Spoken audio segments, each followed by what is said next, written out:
दोस्तों, क्वाइस सक्सेस के YouTube channel में आप सबका स्वागत है। आपका एक भरोसेमंद साथी जो आपका सरकारी नौकरी पाने का सपना पूरा कर सकता है। हेलो फ्रेंड्स, इस सेशन में हम बात करने वाले हैं कंप्यूटर के विकास के बारे में, कंप्यूटर के इवोल्यूशन के बारे में।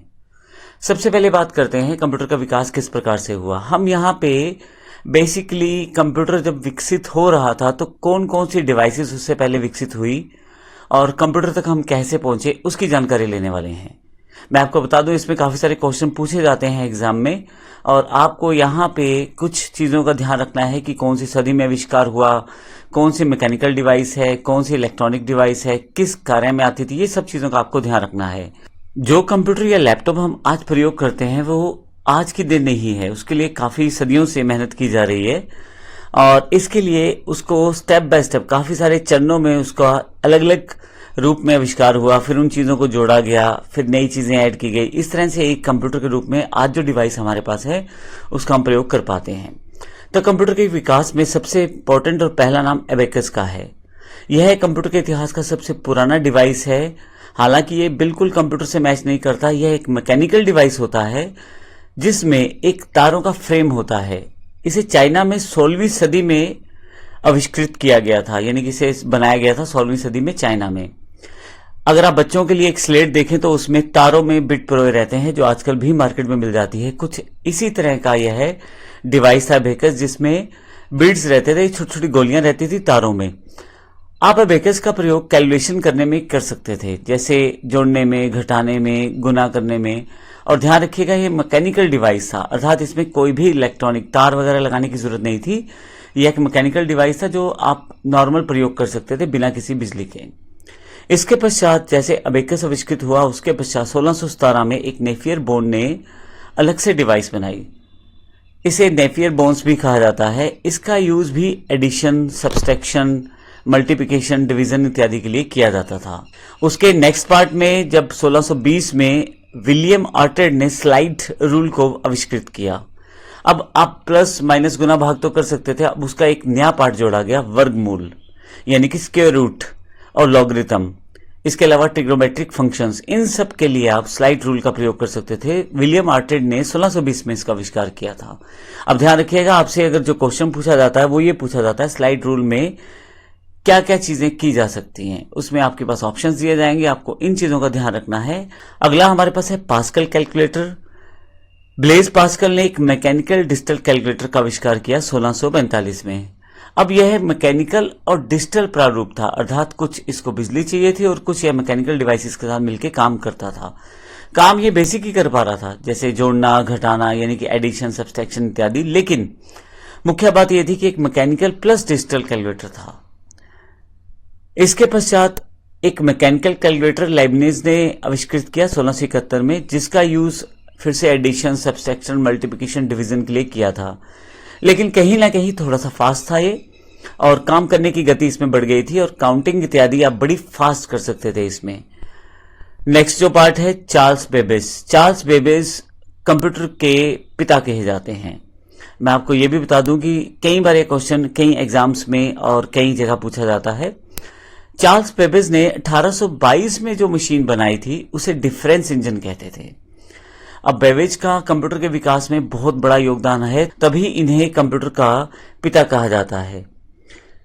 आप विभिन्न बीजगणितीय वलयों का मान 20 दशमलव तक आसानी से ज्ञात कर सकते हैं और वो बिल्कुल एक्यूरेट, अर्थात यह मशीन जो आपकी कैलकुलेशन करती है वो 20 डेसिमल्स प्लेसेस तक कर सकती है और बिल्कुल सही कर सकती है।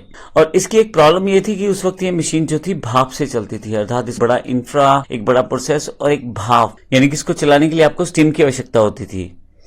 लेकिन उन दिनों में नॉर्मल व्यक्ति तो इसका प्रयोग बिल्कुल नहीं कर सकता था क्योंकि साइज भी बड़ा और उसके लिए रिक्वायरमेंट्स भी ज्यादा। लेकिन फिर भी कमर्शियल एरियाज में इसका यूज होना शुरू हो गया, जैसे डिपार्टमेंट, पोस्टेज डिपार्टमेंट है या रेलवे डिपार्टमेंट है, बीमा डिपार्टमेंट है, इन कमर्शियल एरियाज में इसका प्रयोग करना शुरू किया गया।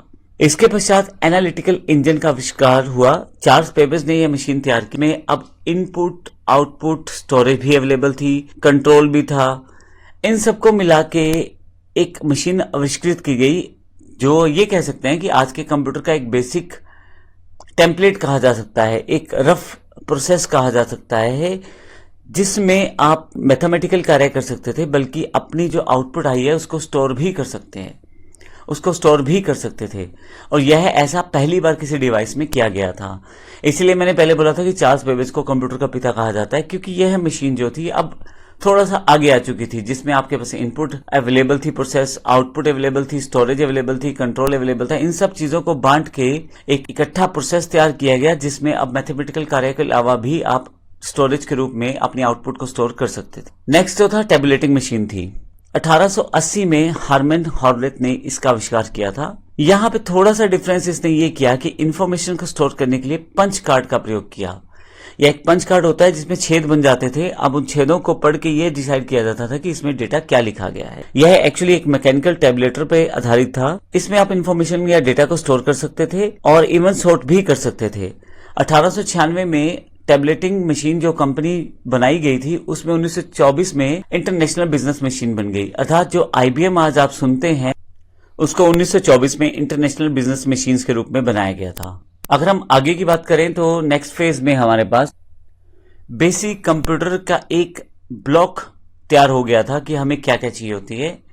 अब हम आगे की बात करें तो हमारे पास कंप्यूटर के विकास में एक बेसिक ब्लॉक तैयार हो गया था कंप्यूटर का, कि इसमें एक इनपुट होना चाहिए, एक आउटपुट होना चाहिए, एक हमारे पास प्रोसेसिंग प्रोसेस होना चाहिए। अब मार्क 1 इस दिशा में एक पहला कदम और था। 1930 में यह मशीन विकसित की गई थी, लार्ज नंबर।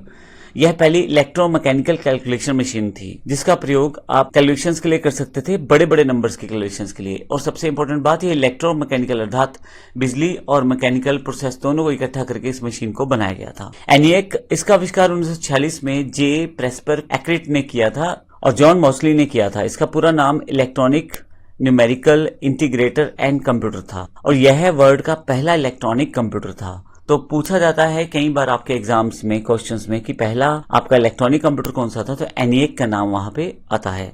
ध्यान रखिएगा 1946 में आविष्कृत किया गया था। इसके बाद EDSEC का नाम आता है। इसका आविष्कार 1949 में मॉरिस वाइक्स ने किया था। इसका पूरा नाम electronic delay storage automatic calculator था।